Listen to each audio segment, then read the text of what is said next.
রাধে রাধে, জয় শ্রীকৃষ্ণ। নমস্কার বন্ধুরা, আজকের নতুন পর্বে আপনাদের সকলকে জানাই আন্তরিক শুভেচ্ছা ও স্বাগত। বছরের অন্যতম তিথি এবং জ্যৈষ্ঠ মাসের বা পুরুষোত্তম মাসে পরমা একাদশী সনাতন হিন্দু শাস্ত্রে বলা হয়েছে, নিজের মায়ের মতো কোনো দেবতা নেই, গঙ্গার মতো পবিত্র কোনো তীর্থস্থান নেই এবং গায়ত্রী মন্ত্রের মতো পুণ্যদায়ক আর কোনো মন্ত্র নেই। ঠিক তেমনি একাদশীর মতো পুণ্যদায়ক আর কোনো ব্রত নেই। আজকের পর্বের বিষয় হলো এই বছর অর্থাৎ 2026 সালে 1433 বঙ্গাব্দে পরমা একাদশী সঠিক দিন, একাদশী তিথি কখন শুরু কখন শেষ, ইসকন স্মার্ত গোস্বামী ও নিম্বাক মতে পরমা একাদশী কবে পালন করবেন এবং পালনের সময়সূচি। এছাড়াও আমরা জেনে নেব এই একাদশীর দিন সূর্যোদয় কখন এবং সূর্য অস্ত কখন, এই দিন শাস্ত্র অনুসারে কি করবেন, কি খাবেন এবং কি নিষেধ রয়েছে, অমৃত যোগ ও মহেন্দ্র যোগের সময়সূচি, গঙ্গা স্নান ও দান করা সব থেকে শুভ সময় কখন থাকতে চলেছে। এর পাশাপাশি আমরা জেনে নেব পরমা একাদশীর মাহাত্ম্য ও ব্রত কথা। বন্ধুরা, যদি আমার চ্যানেলে নতুন হয়ে থাকেন, চ্যানেলটিকে সাবস্ক্রাইব করে পাশে থাকার অনুরোধ রইল। আশা করি ভিডিওটি আপনাদের জন্য খুবই হেল্পফুল হবে। ভিডিওটির মূল পর্বে যাওয়ার আগে ভগবান শ্রী বিষ্ণুকে স্মরণ করে কমেন্ট বক্সে অবশ্যই লিখুন ওম শ্রী বিষ্ণু, জয় মা লক্ষ্মী। পঞ্জিকা অনুসারে পরমা একাদশী পালিত হবে 11 জুন 2026 বাংলার 27 জ্যৈষ্ঠ 1433 বঙ্গাব্দ বৃহস্পতিবার। পরমা একাদশীর অধিষ্ঠাত্রী দেবতা হলেন পুরুষোত্তম, পক্ষ শুক্লপক্ষ। একাদশীর দিন অর্থাৎ 11 জুন 2026 বাংলার 27 জ্যৈষ্ঠ 1433 বঙ্গাব্দ বৃহস্পতিবার সূর্যোদয় হবে সকাল 4:55 এবং সূর্য অস্ত যাবে সন্ধ্যা 6:18। একাদশী তিথি শুরু হবে 10 জুন 2026 বাংলার 26 জ্যৈষ্ঠ 1433 বঙ্গাব্দ বুধবার রাত 7:50 থেকে এবং একাদশী তিথি সমাপ্ত হবে 11 জুন 2026 বাংলার 27 জ্যৈষ্ঠ 1433 বঙ্গাব্দ বৃহস্পতিবার সন্ধ্যা 6:08।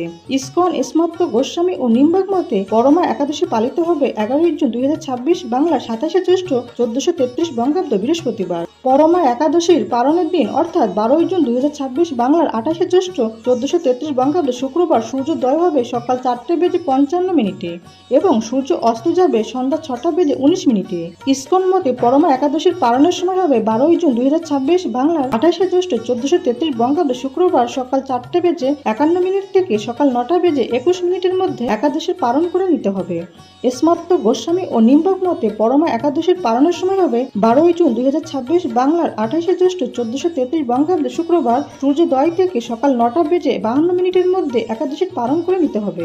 একাদশীর দিন অর্থাৎ 11 জুন 2026 বাংলার 27 জ্যৈষ্ঠ 1433 বঙ্গাব্দ বৃহস্পতিবার সূর্যোদয় হবে সকাল 4:55 এবং সূর্য অস্ত যাবে সন্ধ্যা 6:18।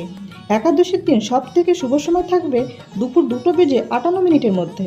একাদশীর দিন অমৃত যোগের সময় থাকবে দুপুর 3:32 থেকে সন্ধ্যা 6:18 মধ্যে এবং রাত 7:05 থেকে রাত 9:12 মধ্যে ও রাত 12:02 থেকে রাত 2:10 মধ্যে এবং রাত 3:35 থেকে সকাল 4:55 মধ্যে।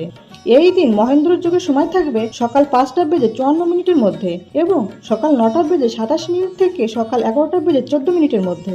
পরমা একাদশীর পালনের দিন মহেন্দ্র যোগের সময় থাকবে সকাল 5:54 থেকে সকাল 6:47 মধ্যে এবং সকাল 9:28 থেকে সকাল 10:22 মধ্যে।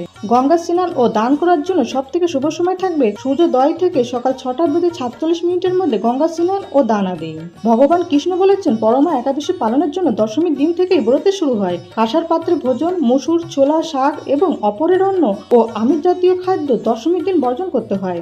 একাদশীর দিন প্রাত কাজকর্ম করার পর স্নান করে শুদ্ধ বস্ত্র পরিধান করে সুগন্ধি ধূপ, দীপ, চন্দন ইত্যাদি দিয়ে ভগবানের পূজা করতে হয়। রাত্রিতে জাগরণ থেকে ভগবানের নাম স্মরণ, কীর্তন, একাদশীর মাহাত্ম্য ও ব্রত কথা শ্রবণ করতে হয়। এই বছর অর্থাৎ 2026 সালের বাংলা 1433 বঙ্গাব্দের জ্যৈষ্ঠ মাস মলমাস হওয়ায় সমস্ত শুভ কার্য পরিত্যাগ করার কথা বলা হয়েছে, কিন্তু ভগবান কৃষ্ণ পারমাত্মিক মঙ্গলের জন্য সকল মাসের থেকে এই জ্যৈষ্ঠ মাসকে সর্বশ্রেষ্ঠ বলে সিদ্ধান্ত দিয়েছেন। তিনি নিজের নাম অনুসারে এই মাসের নাম পুরুষোত্তম মাস রেখেছেন।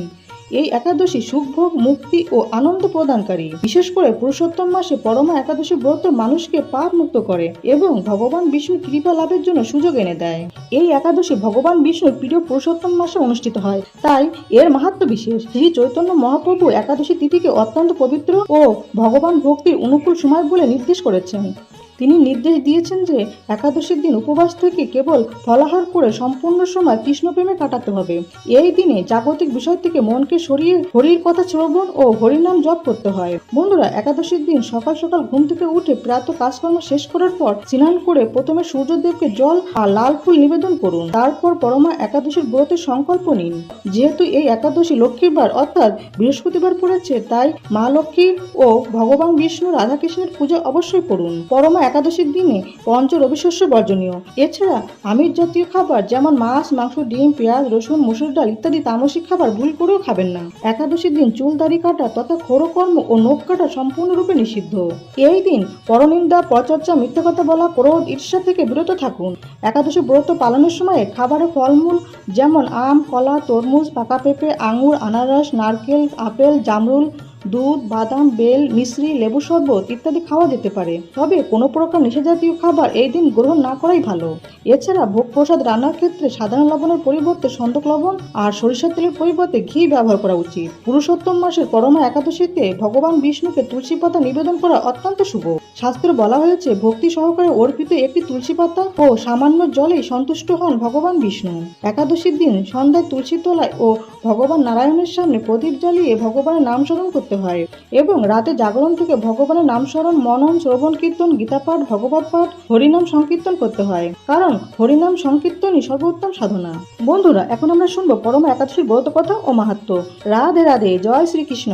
মহারাজ যুধিষ্ঠির বললেন, হে কৃষ্ণ, পুরুষোত্তম মাসে কৃষ্ণপক্ষের একাদশীর নাম কি এবং এর বিধি বা কি? দয়া করে আমাকে বলুন। শ্রীকৃষ্ণ বললেন, হে যুধিষ্ঠির, সুখ, ভোগ, মুক্তি, আনন্দ প্রদানকারী, পবিত্র এবং পাপ বিনাশিনী এই একাদশীর নাম পরমা। পূর্বে বর্ণিত একাদশীর বিধি অনুসারে এই ব্রত পালন করা কর্তব্য। এখন এই ব্রত বিষয়ে এক মনোহর কাহিনী তোমাকে বলবো। কাপিল্যনগরে মুনি ঋষিদের কাছে আমি তা শুনেছিলাম। কাপিল্যনগরে সুমেধা নামে এক ব্রাহ্মণ বাস করতেন। তার স্ত্রীর নাম ছিল পবিত্রা। তিনি অত্যন্ত পতিব্রতা ছিলেন, কিন্তু পূর্ব কর্মফলে এই ব্রাহ্মণ ধনহীন হয়ে পড়েন। ভিক্ষা চেয়েও তার কিছুই জুটত না, কিন্তু তার স্ত্রী নিজ পতির সেবা নিষ্ঠা সহকারে করতেন। গৃহে অতিথি সেবার জন্য প্রয়োজনে অনাহারে থাকতেন। স্বামীকে কখনো বলতেন না যে গৃহে অন্ন নেই। পত্নীর শারীরিক দুরবস্থার কথা চিন্তা করে ব্রাহ্মণ নিজের ভাগ্যকে দোষারোপ করতেন। একদিন পত্নী প্রেমবদাকে বললেন, হে কান্তে, আমি ধনবান মানুষদের কাছেও ভিক্ষা চেয়ে পাই না। বলো এখন আমি কি করব?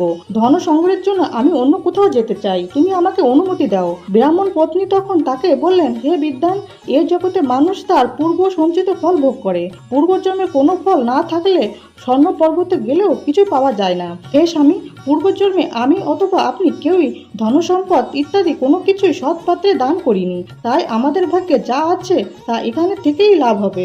আপনাকে ছাড়া আমি এক মুহূর্ত থাকতে পারবো না, কেননা পত্নীহীনাকে দুর্ভাগা বলে সবাই তখন নিন্দা করবে। অতএব এখানে যা ধন লাভ হয় তা দিয়ে দিন যাপন করুন। ওই বিচক্ষণ ব্রাহ্মণ পত্নীর কথা শুনে ওই নগরে রইলেন। একদিন মুনিশ্রেষ্ঠ কৌন্ডিন্য সেখানে এলেন। তাকে দেখে সুমেধা খুব খুশি হলেন। ব্রাহ্মণ সস্ত্রীক মুনিকে প্রণাম করলেন, সুন্দর আসন দিয়ে তার পূজা করলেন। এই দম্পতি আনন্দ সহকারে মুনিকে ভোজন করালেন। এরপর ব্রাহ্মণ পত্নী জিজ্ঞাসা করলেন, হে মুনিবর, কিভাবে দারিদ্রতা নাশ হয়? বিনা দানে কিভাবে ধন, বিদ্যা, স্ত্রী লাভ হয়?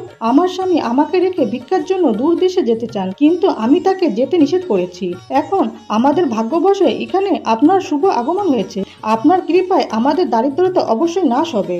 দারিদ্রতা বিনষ্ট হয় এমন কোনো ব্রত বা তপস্যার কথা আপনি কৃপা করে আমাদের বলুন।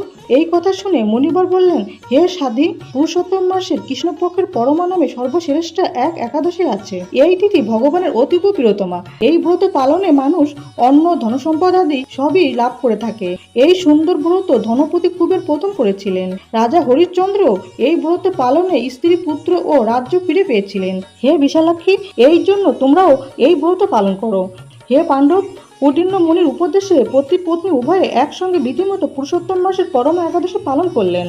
ব্রত সমাপনের পর রাজভবন থেকে এক রাজকুমার তাদের কাছে এলেন। ব্রহ্মার প্রেরণায় তিনি বহু ধন সম্পদ, নতুন গৃহ ও গাভী এই দম্পতিকে দান করলেন। এই দানের ফলে মৃত্যুর পর সেই রাজা বিষ্ণুলোক প্রাপ্ত হয়েছিলেন। এইভাবে পরমা ব্রতের প্রভাবে ব্রাহ্মণ দম্পতি সকল দুঃখের অবসান হলো। যে মানুষ এই একাদশী ব্রত পালন না করেন, তিনি 84 লক্ষ যোনিতে ভ্রমণ করেও কখনো সুখী হয় না। বহু পূর্ণ কর্মের ফলে দুর্লভ মানব জন্ম লাভ হয়। তাই মানব জীবনে এই একাদশী ব্রত পালন করা অবশ্য কর্তব্য। এই মাহাত্ম্য শুনে মহারাজ যুধিষ্ঠির তার আত্মীয় বর্গের সঙ্গে এই ব্রত পালন করেছিলেন। অত পরমা একাদশীর ব্রত কথা ও মাহাত্ম্য সমাপ্ত। রাধে রাধে, জয় শ্রীকৃষ্ণ। বন্ধুরা, আশা করি ভিডিওটি আপনাদের সামান্য হলেও উপকারে আসবে। আর ভিডিওটি হেল্পফুল বলে মনে হলে নিজেদের ফ্রেন্ডস ফ্যামিলির সাথে শেয়ার করার অনুরোধ রইল। ভগবান কৃষ্ণ ও মা লক্ষ্মীর কৃপায় আপনারা সবাই ভালো থাকুন, সুস্থ থাকুন, এই প্রার্থনা করি। আজকের ভিডিওটি আজ এই পর্যন্ত। সবাই খুব ভালো থাকবেন, সুস্থ থাকবেন। দেখা হচ্ছে আগামী পর্বে। জয় ভগবান কৃষ্ণ, জয় মা লক্ষ্মী। রাধে রাধে।